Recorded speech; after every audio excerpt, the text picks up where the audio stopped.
This is the heart of the matter with Matthew Ryan. 12 years old, I had a pack of matches and too much time on my hands. So I went back into the forest, and there was this big field with all this brown, dead grass in it. And I started creating these little fires around.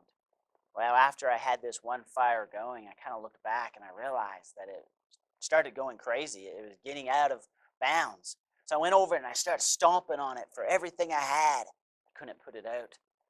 Then I had that sad moment as a child when I run home and tell my dad, Dad, we need to get in the car. I'm going to burn down the house. He would be in that ethical issue. What should he do? Beat me then? Or should he wait? You know, James chapter 3 says the tongue is like a fire. Once it starts getting out of control, it's hard to stop. Fortunately, that little fire in the woods I actually put out by stomping on it so much. But sometimes when you use your tongue inappropriately, you can't stop the fire that it starts. Next thing you know, you see yourself tearing people down, discouraging people, maybe calling people names and saying things you shouldn't say.